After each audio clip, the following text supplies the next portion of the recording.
Hello, everyone, and whatever time you're at. I'm going to talk about fluid social coordination across multiple scales. And I'm currently at Stanford University, but a work I'm going to tell you about is done at Center for Complex System and Brain Sciences at Florida Atlantic University.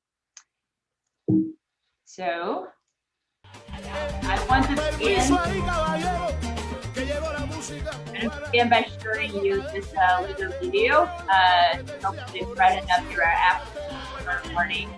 I think it's this is salsa, rueda, and I think it's a really perfect example to show you that that the social group is really a dynamic structure. They're very fluid. So you can see there's a constant reorganization going on at all times. And you can also see that there is emergence of group sizes or structure at different scales. So this is just a fun illustration of the type of behavior I'm going to talk about today, also in groups of 8 primarily. So I want to tell you about, how this type of fluid exchangeable partner and the group relationship happen at multiple spatial temporal scales. And I will start by introducing some background to you. And the type of coordination I'm talking about today would be rhythmic coordination, as alluded to by the little video I showed you. And there are a lot of stuff that is known about a dyadic rhythmic coordination. So I will give you a little bit of theoretical backgrounds of what we know about dyads, or 2 people, how do they interact rhythmically? And then the question is, how do you scale it up to a group, and what new phenomenon might be observed at that newer levels of description? And I will introduce you to this experiment that I call the human Firefly experiment. The reason will become apparent later. And I also did some theoretical work, just a little bit of theoretical work to show you what might be the source of this type of fluid coordination. And finally, I will show you some, maybe new directions to quantify this type of multiscale coordination dynamics, and what are the challenges that we currently have. So when we talk about rhythmic coordination, there are many different ways to model them, of course, but we consider individual participants in this rhythmic coordination relationship are oscillators. So for the very simplest form of oscillators, they only have one a simple variable to describe their state is their phase. So what is a phase? So you can think of the phase of an oscillator as a position of an arm on a clock. So where it's pointing to is its current state. And in dyadic coordination, we're interested in how 2 oscillators will interact. And the coordination variable would describe their relationship in terms of the angle between their phase, that is called relative phase. And the common forms of dyadic coordination includes in phase, means synchronization, and anti-phase, like a syncopation, or the movement of your 2 legs as you're walking, or anti-phase to each other. So these are common form of coordination pattern. But what kind of pattern is observable or stable in human coordination depends on a lot of factors. That includes how these individual oscillator wants to move on their own, like the arms on the clock that might want to move at different rate. So what stable patterns are possible depends on how different they are. So now I'm going to show you the dynamics of relative phase as a single variable here and across time. But as time is increasing, I'm also increasing the frequency difference between these 2 oscillators. So if their difference is very small, they will have 2 stable patterns available, as I've just shown you.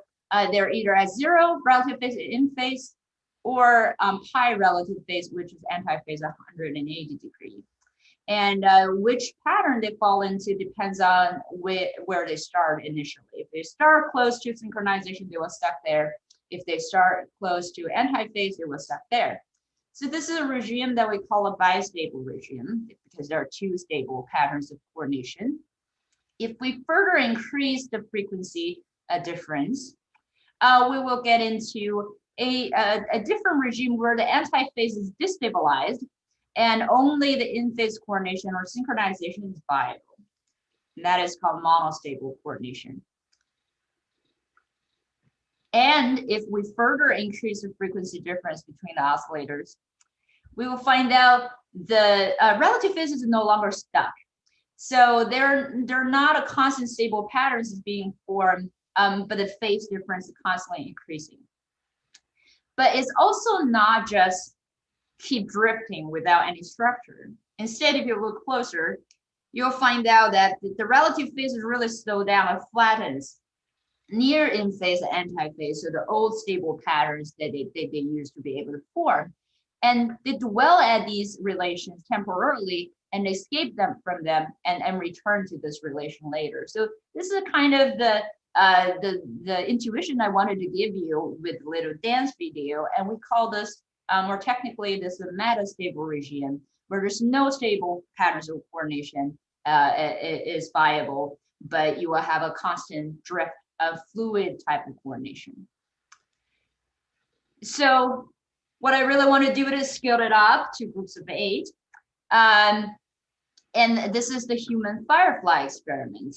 And in this experiment, every day I have 8 subjects coming in, and they were given a little touchpad with which they can tap on and produce some flashes on an array of LED in front of them. So they can see their own taps and other people's taps as flashes on an LED array.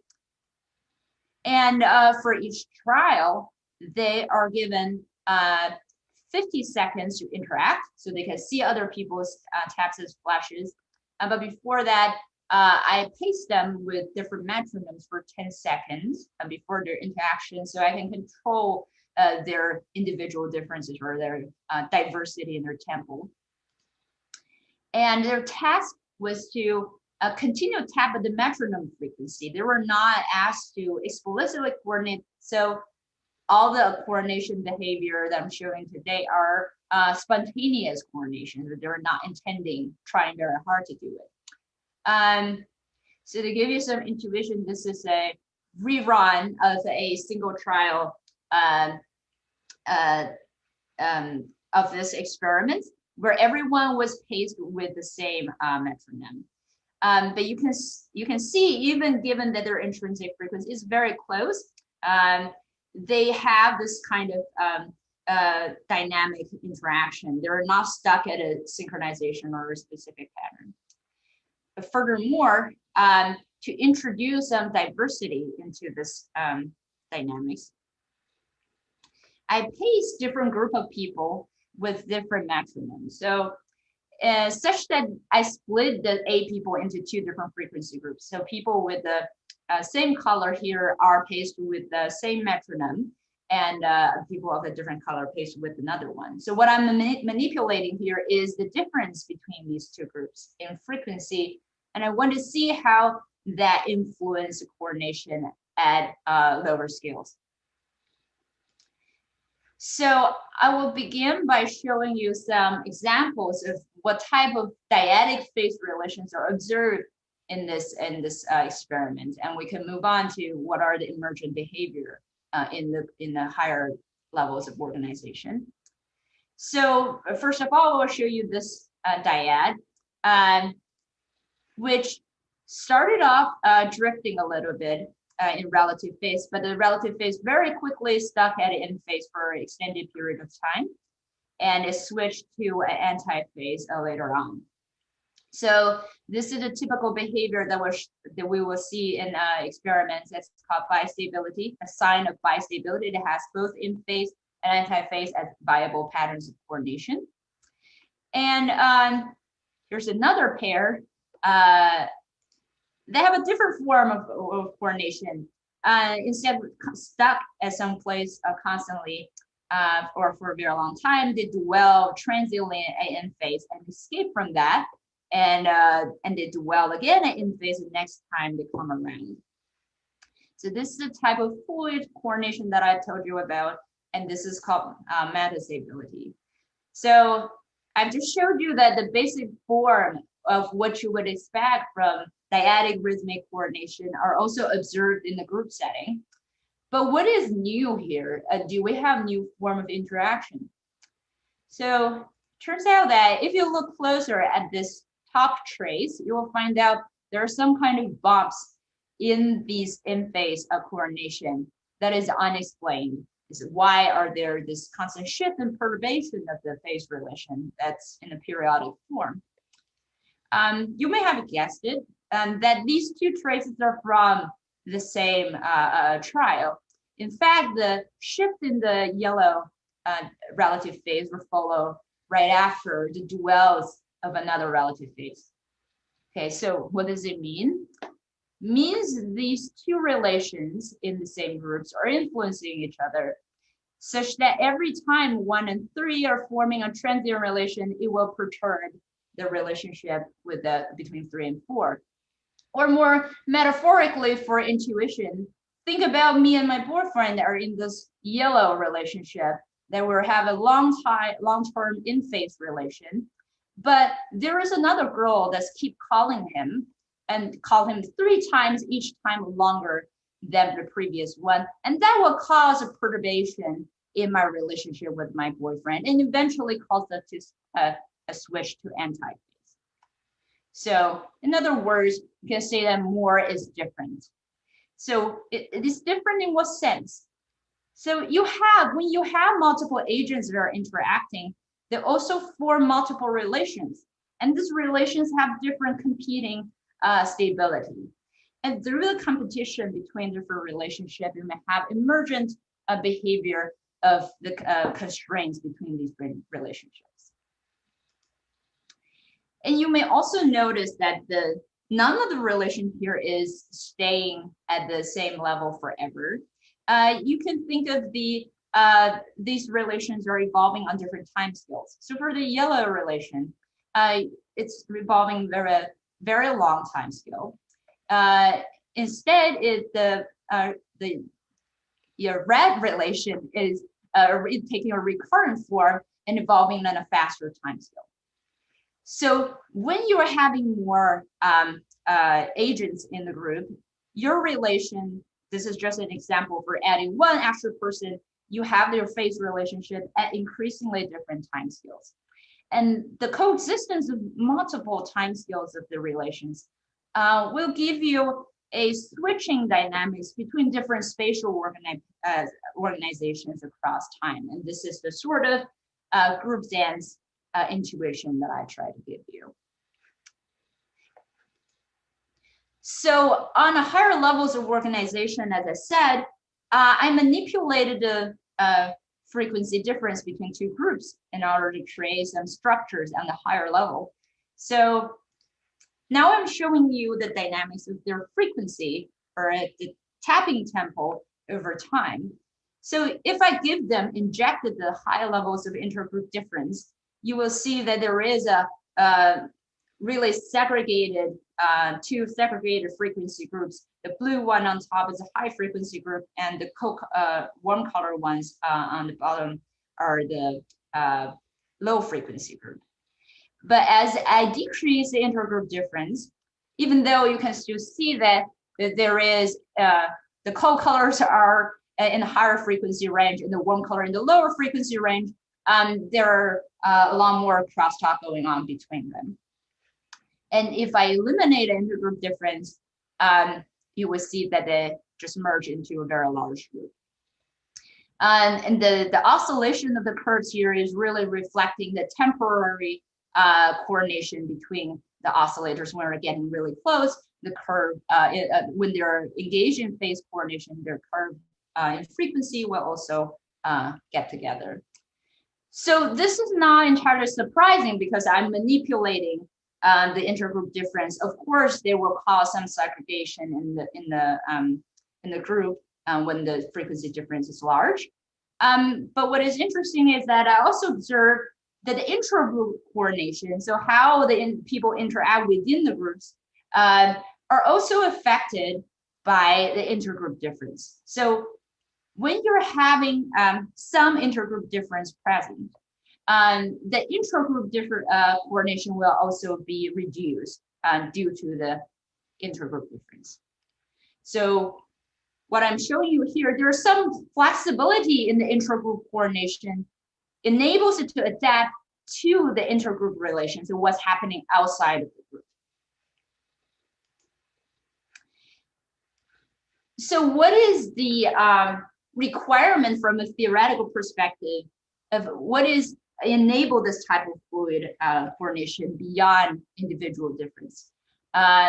So the strength of coupling is a very key factor here. So how strongly people are interacting with each other.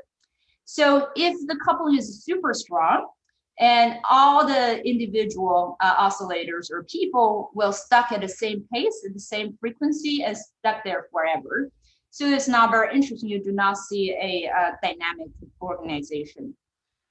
If we weaken this coupling a little bit, you will have two frequency groups that all the oscillators are stuck together within. They're phase locked and frequency locked. But their relation between groups are sort of fluid. At some point, their frequency is closer when they engage in temporary phase coordination, but at other times they will be escaping from each other and they're very far apart in frequency. So, but there is no fluid structure within the groups. But if we further weaken the coupling, you will see that the individuals within group also break up and they are engaging in this recurrent coordination where at this discrete time, they will reconverge as the same group who are all almost phase locked, but they will diverge and reconverge again periodically. So this coupling strength controls at what scales you can have this type of fluid behavior. And what we observed in the human behavior really correspond to the weak coupling regime where the groups is fluid at all scales. So for this final part, I want to talk about what is the difficulties in further studying this type of fluid behavior in groups. So when I want to have a finer description of what these relations are, or what kind of group structure they're actually forming, I come into this mess. I'm showing you here is the dynamics of relative phase of 7 different relative phases in the same group. That gives you a complete description of the coordination between 8 individuals. And what you can see is you don't know what's going on. You don't know what's going on because there are too many relations and they're evolving on distinct time scales. So I thicken the lines in front that are sort of flat, they're evolving on a very long time scale, and the rapid evolving phase relations are in the background, they are very stiff. And even if I can plot individual dyadic relative phase on a different axis, it is not obvious what kind of collective structure they're actually forming. So what kind of global structure they're really forming. And I do not want to go into too much technical details, but there is a way to describe the relation between multiple individuals through its topological structure. So very technically, we call this type of abstract representation of relations a simplicial complex. It describes the collections of dots as you can think of as individuals. They're vertices. The relations will be represented as the edges and the faces between the individuals. So this gives you a beyond dyadic levels of a description of relations. And we can describe the kind of what kind of topological feature there is in this type of simplicial complex or higher level description of relation.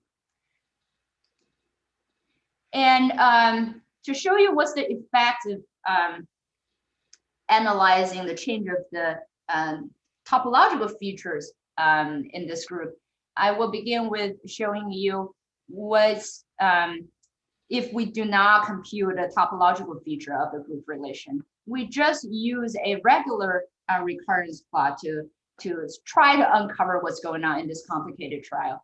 So our recurrence plots give you the difference between the state of the system at two different points as the color of each pixel.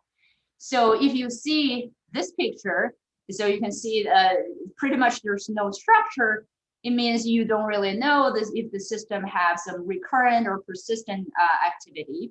But if instead of comparing the state of the system at different points, I compare the topology of the group relation that described as a sequential complex at different times, I will see amazing structures emerging in this recurrence plot that is not present in the state level description of the system. And the yellow color here highlights the moment where the group structure is very different from other times. And so particularly this recurrence plot highlights at 30 seconds something interesting is going on. So when I first saw that, I thought, well, is that an artifact? Is this something really going on in the group dynamics? So I want to go back to the time series and to see if I can figure out what is going on at 30 seconds in this complicated trial. So, so the top one, a plot I'm showing you the frequency dynamics of this 8-person group. And right before 30 seconds, the group is sort of fall into 3 pairs. There are 3 frequency pairs where they're phase locked within. And there is a lone wolf on the top that's doing its own thing. And there is a commuter, the yellow guy, who is oscillating between its neighbors. At 30 seconds, you will see that the 2 frequency pairs actually broke up. And they regroup with other people from other previous pairs. So what I'm showing you here is that there is a major transition at the 30 seconds where there's a collective partner exchange between the members of the group. And is this kind of exchange related to the phase coordination that I've told you about? And it turns out it is the case. If we look at the evolution of the dyadic relative phase within these 3 pairs, we will find out that the duration of this transition highlighted by the topological recurrence happens to coincide with the time for the orange and red pair break up from the antiphase relation and reconnect with each other at antiphase. So what I'm showing you is that the collective transition in this group of partner exchange dynamics can be locally controlled by a single pairs of relation. So it is really the dynamics of topology of this higher level description of group relations rather than the state could capture this type of transition in the fluid social coordination. So with that, I will summarize that I've showed you how the dynamic fluid type of social coordination can emerge when you have multiple time scales in your phase relationships. And we call that spatiotemporal metastability. And the scale at which you have fluid social coordination really depends on the strength of the coupling. If the strength of the coupling is weak enough, then you will have a fluid social coordination across multiple scales. And eventually, this kind of fluid behavior is very difficult to describe quantitatively. So a new way to do that is to try to quantify the topological features in their collective behavior and try to model them across scales and across time. So with that, I want to say thank you, and I can take any questions. So thank you so much, Mengsen, for that talk. I've probably read all your papers far too many times and cited you far too many times as a result. But it's great to hear you speak live. So first of all, thank you so much for joining us despite time differences. And also for being so punctual and on time. You're the first one today who is. Thank you very much for that. I suppose my first question is about this idea that you need weak coupling to have fluidity.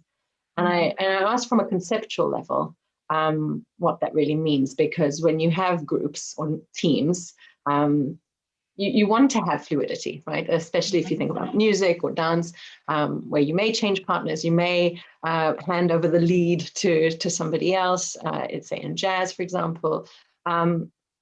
So I suppose that statement sort of, first of all, undermines the idea that coupling it has to be a good thing, and that weak coupling therefore has to be a bad thing. That sort of turns that on its head. And then my question sort of goes to expertise, which I mentioned in Travis's talk again, because the thought would be that experts, I mean, I would have originally thought that experts would couple strongly and quickly to their fellow agents. But is that not necessarily the case? Is it that they can couple and uncouple more quickly? So it's, yeah, what do you think expertise is in terms of? So what I didn't show you is probably subtler points of the weak coupling story. So there are other results that I didn't show you is, well, there are many slides. What I'm trying to say is that the coupling needs to be sufficiently weak such that they're not stuck. But they also cannot be too weak, in which case they will just be drifting. There will not be duality and escape as their frequency difference further increases. So you can already see that the duals at in phase here is shortening as I was further increasing the frequency difference. Right? So there's like an optimal stickiness. Right. You do not want to be too different. But what is really happening with unshown results that the most interesting happening near this transition. So the most diverse sequence that could be produced by Monostable coordination in a sort of controllable way happens very, very close to the stable regime. So you can have long time scales and short time, so you can have diverse time scales that are changing slightly as you're manipulating the frequency difference. So at that point, you can easily switch between different complex patterns of coordination at that point, but now when the coupling is too weak or two, yeah. So there are sort of a duality. It's the frequency difference is the weak coupling is weak relative to their individual difference. So perfect. Yes. I'm going to stop you because you have questions coming in very fast, and I want to make sure you can answer at least one or two of these live, and then I'd ask if you could hop onto the YouTube channel so that you can answer the rest. So we have a question from Travis saying, thank you, Mengsen. Can the stability of the topological features be interpreted directly, or do you need the recurrence plots to show that the stability versus transition points? Yeah, so I'm trying to, then you cannot see the slides. I'm trying to go back to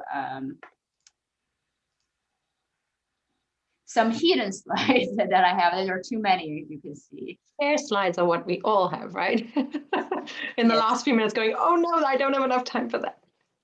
Yes, so this is, they are interpretable directly as, so here I'm showing you a comparison between the relative phase plot and its corresponding frequency plot. So the topological portrait was actually, the topological description was done at the frequency space. But you can see that traditionally what we study as phase duals and escape dynamics in relative phase is flattening near in phase and escape, and flattening again at in phase, is also reflected as the structure or topological structure of a loop formation during the escape and the connected component formation during the dual in the frequency dynamics. And when we have multiple interacting oscillators, they really form a very complex spatial-temporal patterns in the frequency space. And the advantage of focusing on their topological features at different scales is that you can reduce a high-dimensional dynamic problem into a low-dimensional geometric analysis. And these topological features are interpreted as you're forming groups during the duel, or you're forming a loop during the escape. So there is the interpretation. I don't think I have the slide where I'm showing the what the topological landscape actually look like. But yes, they're interpretable in many different ways and analyzable, but I haven't done extensive exploration of what is possible, and that could be left to future work, hopefully. I'm going to give you one more question, and then perhaps you can get to Pedro Paz's question. Baha Tongcheng says, great talk. Do you think your condition effect on intra-group phase locking would be any different if people weren't instructed to synchronize to the pacing beats? Yeah, it's very likely. So what I was, first of all, we're talking about visual motor coupling. So it's a little bit weaker than auditory coupling. They will be much stronger. So if I instruct them to couple, it will correspond theoretically to this sort of moderate coupling, I suspect, or very strong coupling. I think for visual motor coordination, even if they intentionally trying to synchronize, there may still be some drift in there. So I would suspect there's some moderate coupling going on. And in that case, you will have the disappearance of metastable coordination, or this fluid coordination within groups.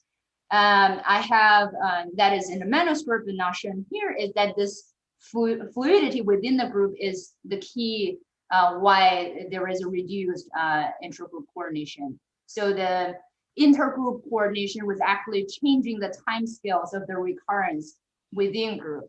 So you have to have the fluidity within group to be able to respond to intergroup relation. If you instruct them to coordinate and they coordinate super hard, they lose the metastability within the group, and they also lose a responsiveness to the external environment, the external relation.